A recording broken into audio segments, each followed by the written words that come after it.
Gold, trusted gold buyers. మీరు తాకట్టు పెట్టిన బంగారాన్ని విడిపించి ఈ రోజు ఉన్న మార్కెట్ ధరకు కొనబడను.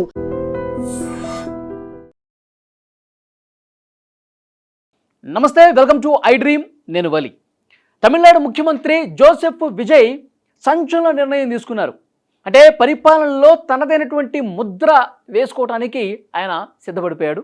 ఎందుకంటే ఆయన తీసుకుంటున్నటువంటి నిర్ణయాలు చాలా స్పష్టంగా కనిపిస్తూ ఉన్నాయి. ఆయన లేటెస్ట్గా తీసుకున్నటువంటి నిర్ణయం, ఆయన పెట్టినటువంటి రెండవ సంతకం మందుబాబులకు షాక్ గురి చేసింది. దాదాపు 717 మద్యం దుకాణాలని వెంటనే మూసేయాలని చెప్పి ఒక నిర్ణయం తీసుకున్నాడు. అంటే ఆయన పెట్టినటువంటి ఫైల్కి సంబంధించిన డీటెయిల్స్ ఏంటంటే, ఆయన సంతకం చేసినటువంటి ఫైల్ డీటెయిల్స్, ప్రార్థనా మందిరాలు, స్కూళ్ళు, కాలేజీలు, బస్ స్టాండ్లు, ఇలా వీటికి దగ్గరగా అసలు ఏ మద్యం దుకాణం ఉండకూడదు.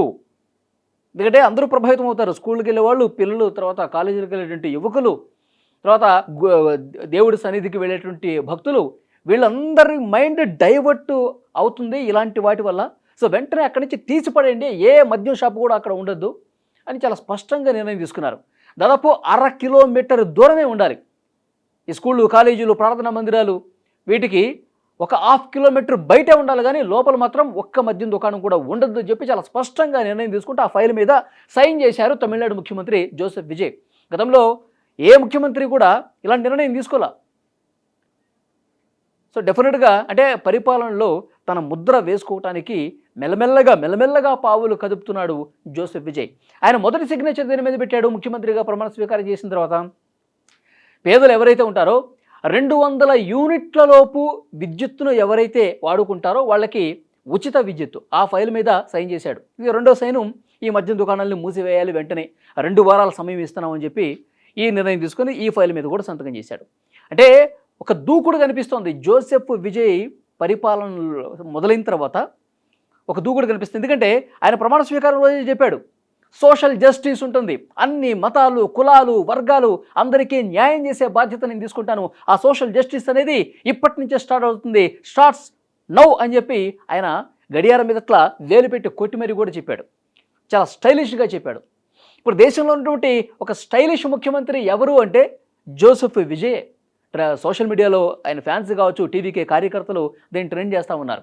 ఇంత స్టైలిష్ లుక్, వైట్ షర్ట్ మీద బ్లాక్ కలర్ బ్లేజర్ వేసినటువంటి ఒక స్టైలిష్ ముఖ్యమంత్రి దేశంలో ఎవరు లేరు, అది మా జోసెఫ్ విజయ్ అంటూ పెద్ద ఎత్తున సంబరాలు చేసుకుంటూ సోషల్ మీడియాలో ఈ రకమైనటువంటి ప్రచారం కూడా చేస్తూ ఉన్నారు.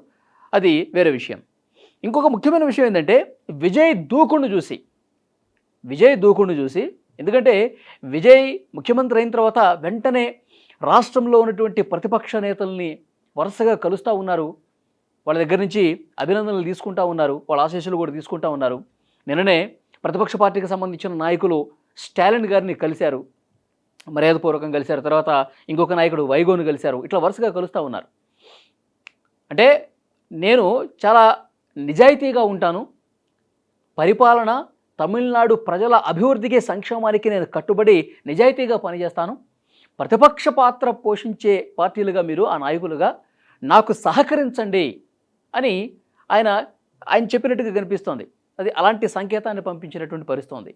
సో ఈ విజయ్ గారి దూకుడు చూసిన తర్వాత పరిపాలనలో ఇతను నిక్కచ్చిగా ఉన్నాడు, నిజాయితీగా ఉన్నాడు, సంచలనాలు సృష్టించడానికి ఈయన సిద్ధంగా ఉన్నాడని చెప్పి భావించి అన్నాడీఎంకే పార్టీలో ఉన్నటువంటి నేతలు కూడా చీలిపోయారండి.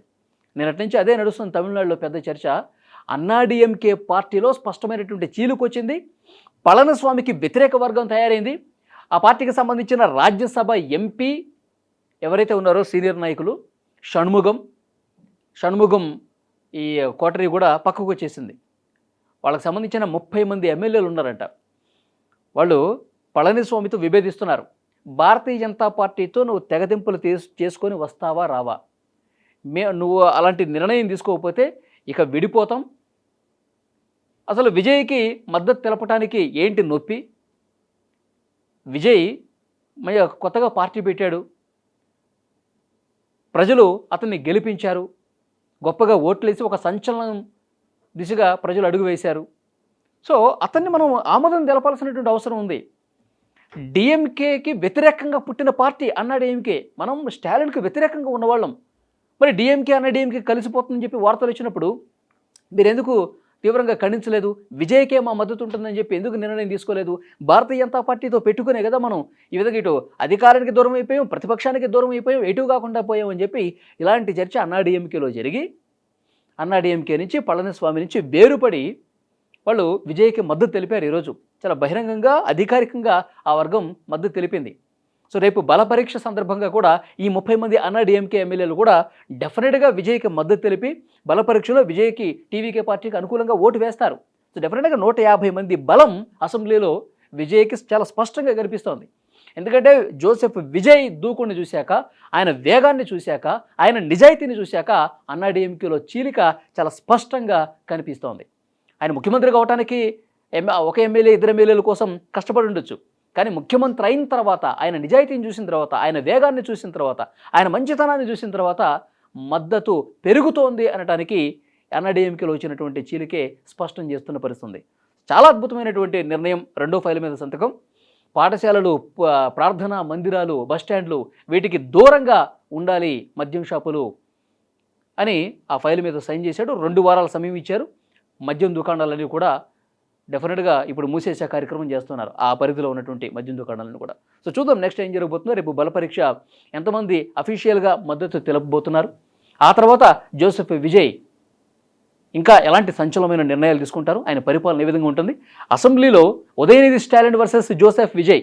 ఎందుకంటే స్టాలిన్ ఓడిపోయాడు కదా, ఆయన కొడుకు ఉదయనిధి స్టాలిన్ ఉన్నాడు అసెంబ్లీలో. ఇప్పుడు వీళ్ళిద్దరి మధ్య పోటీ ఉంది. సో డెఫినెట్గా చూడాలి. తమిళనాడు రాజకీయం మరింత రసవత్తరంగా ముందు జరగబోతుండటంలో ఏమాత్రం డౌట్ లేదు. ఈ వీడియో మీద తప్పకుండా మీ అభిప్రాయాన్ని కామెంట్ చేయండి. Thank you.